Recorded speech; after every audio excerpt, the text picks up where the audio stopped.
I finally finished the campaign with my Dragon Mage on the silver difficulty. And I've also been messing around with other characters as well. And through all this, there's just things that I've learned when planning your character, leveling up your character, where to put your points, things like that. And that's what I want to talk to you about today. This is not intended to be a deep, like, build guide video or anything like that. Just some things that I've learned along the way, and hopefully they'll help you out as well. Let's take a step back here and do a little bit of reflection. My very first character that I played for the review video was my Seraphim. And I went melee with this character, and I really didn't understand the importance of just using mass AoE skills. You would think, as an action RPG player, I would know that you need massive AoEs. But I just went back before recording this video and kind of kicked around on my Seraphim a little bit, and I realized I really went single target melee. I don't know what I was thinking with that. The Dragon Mage massive AoE blaster has been so much more fun and more powerful. But the Seraphim, definitely, I'm not saying it's a bad class, I'm just saying I didn't build it correctly. So I think the first thing I would change is, figure out a way to do massive AoE, and not even just massive AoE. Like, if you're going to use a spammable ability, at least find a certain way to have it do some splash damage. For example, I made another Dragon Mage and I went into the mentalism aspect. And there's a skill on there when you first get it called Mind Blast, and it is a single target skill. But as you level up your mentalist aspect, you actually get points to put into modifiers.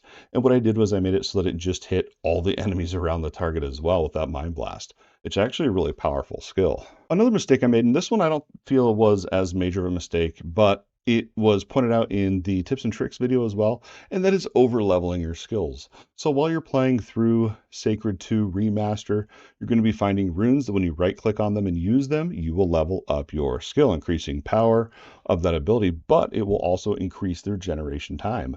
So people were saying you're going to have such high regeneration, you're going to have such a long cooldown, you're not going to be able to use your abilities. And that's true, but it can be outplayed through the type of gear you're wearing based on the regeneration on there. Some armor in the game can actually even give you a regeneration time bonus in the fact that it can actually subtract the regeneration time instead of adding on to it. So keep that in mind. You can also balance out your regeneration time even further through the skill point system that we're going to talk about here in a minute. But through this, you can get literally reduced regeneration time for your aspect in the combat arts within that aspect.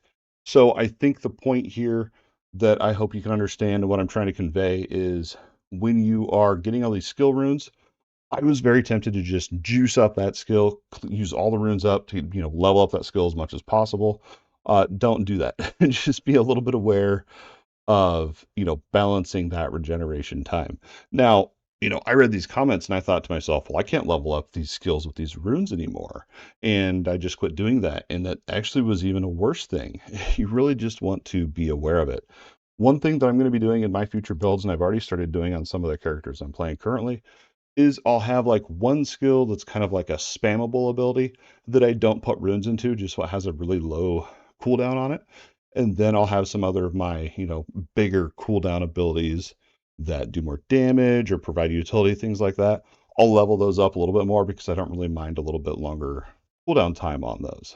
Before we keep going any further, though, it's really important to point out the difference between skills and combat arts. They're very different in this game and they have different meanings. Sometimes they'll be interchangeable. Before we keep going, though, let's go ahead and jump into the game here so I can make it very clear what the difference is. So as I said, there's a difference between combat arts and skills. I know I use them interchangeably sometimes just because, a skill for me is a skill that you use. It's your whirlwind, your leap, whatever it is. But in this game, skills are actually going to be talking about your skill points. So what you would think normally as skills in Sacred 2 are actually called combat arts. Those are your actual abilities that you use.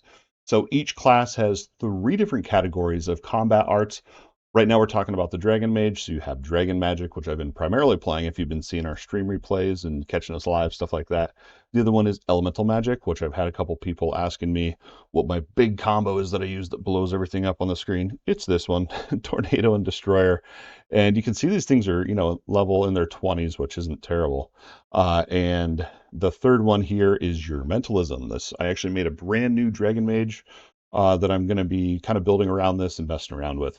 So these combat arts are your actual abilities that you use that we're talking about here. Now, over on your actual skills, when people say skills, they're talking about your skill points. You can find those over here under your attributes. Let's go ahead and fix this camera here so we're not covering up anything important in that UI.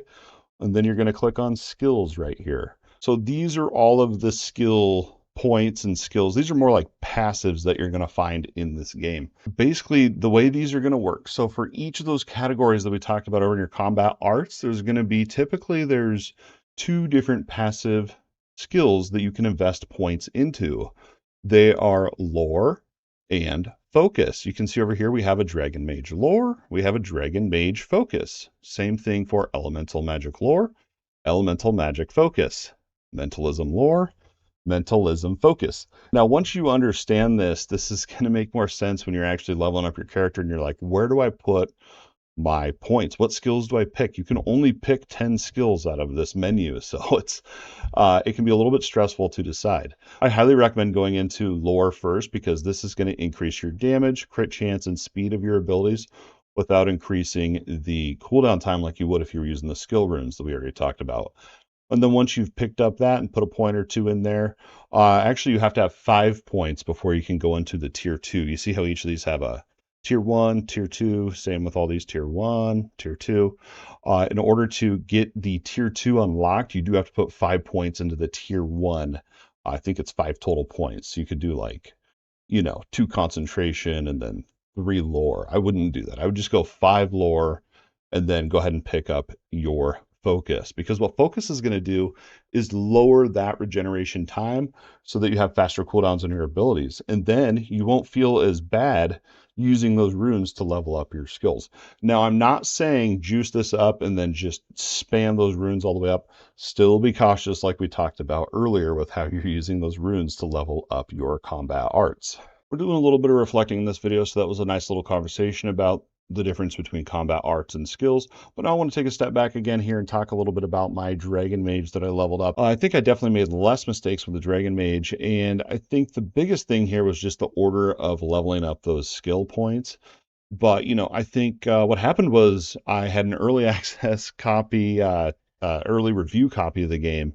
And so I had no one to talk about the game with. Sure, I did a little bit on the wiki, stuff like that. Played the original game 17 years ago for a few hours, don't really remember it.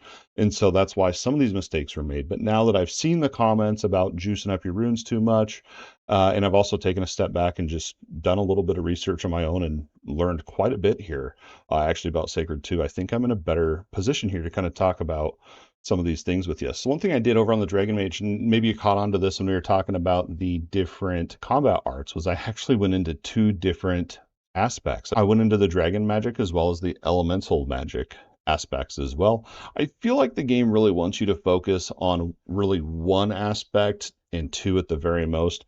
I feel like 3 would be a stretch, although I'm going to try it out because I'm crazy like that.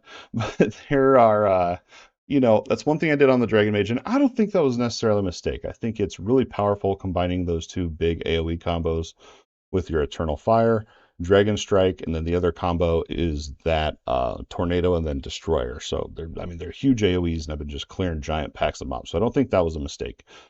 I think the biggest thing was definitely the order that I leveled up my skill points, though. One other thing that I really liked about my Dragon Mage that I did different on my Seraphim was once I saw the comments coming out about the spamming your runes and leveling up your skills too high, I did tone it down quite a bit, and actually was scared to level up my skills anymore. Because I was like, dude, these guys are telling me I'm going to be totally screwed over. Like, I need to tone it down a little bit.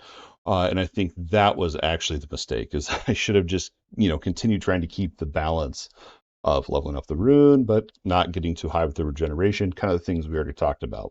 But anyway, so the next character, here's some things that I would do differently. So here's the order that I would level up my skills. And this is going to be different for every single build, every single person that's playing. That's what's great about action RPGs. They can be played differently. And if you don't agree with me, you think there's a different order that you think you should level up these skills, let me know down in the comments. I'd definitely love to hear the feedback and the advice that you have. But if you're a new player, I think this is what I'm going to be doing different for me anyway.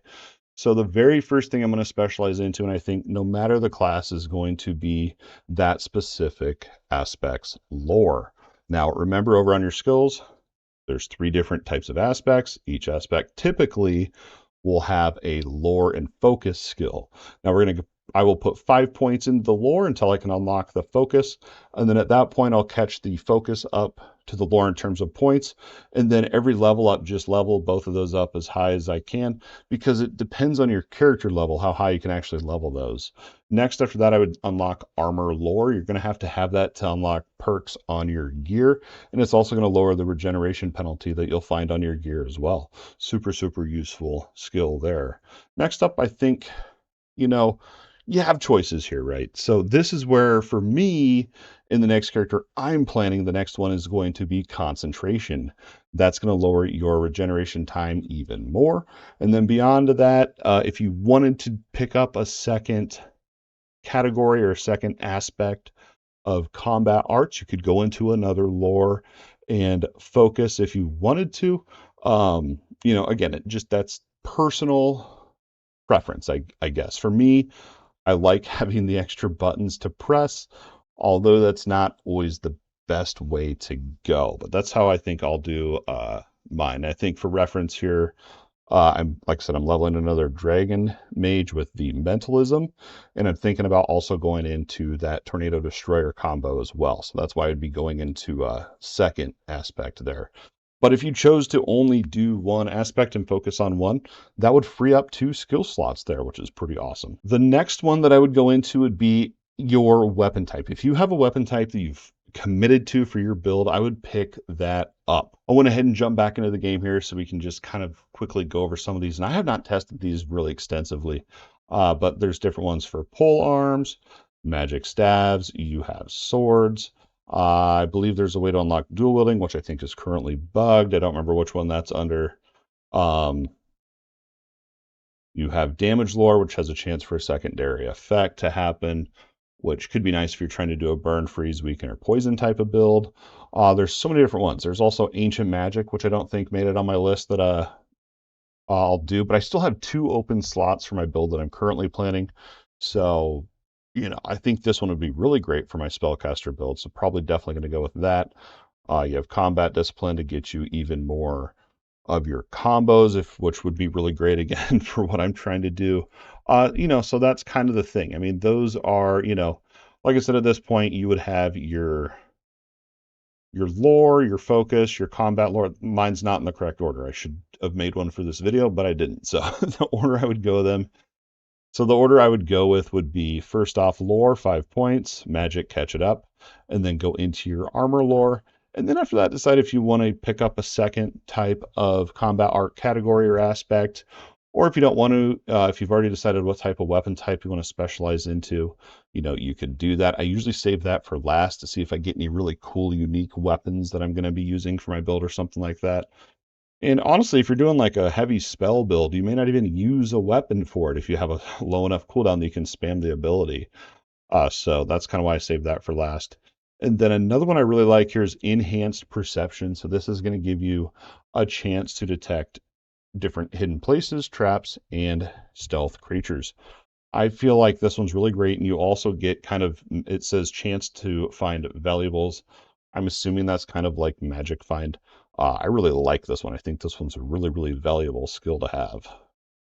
Yeah, I mean, other than that, you then have several skill slots left. I mean, let me know down in the comments what other skills you think are super valuable and mandatory for most builds. I'd love to hear from you. For me, though, like I said, I just completed the campaign for the first time on silver difficulty. So I still have a lot more leveling to do, a lot more building to do. Well, these are just kind of some of the things I've learned along the way. I think I'm about to clock in at about 70 hours played, something like that. Really tip of the iceberg with all the content the game does have to offer. And that's going to wrap it up for the Sacred 2 Remaster video. Hopefully you found this video useful and or entertaining. If so, don't forget that like button and subscribe to the channel if you think I've earned it. Please consider becoming a YouTube channel member today. The support helps more than you know. But don't forget, your view alone means the absolute world. Once you're done with this video, make sure you check out my review video if you haven't yet, or any of my other stream replays. We have so much action RPG content here on the channel, not just Sacred 2. We also have Titan Quest 2, Grim Dawn, Last Epoch, Path of Exile 2, bunch of indie action RPGs. I'm just an action RPG nerd, and you probably are too if you watch this video to this point. So hopefully you have a nice look around the channel and enjoy.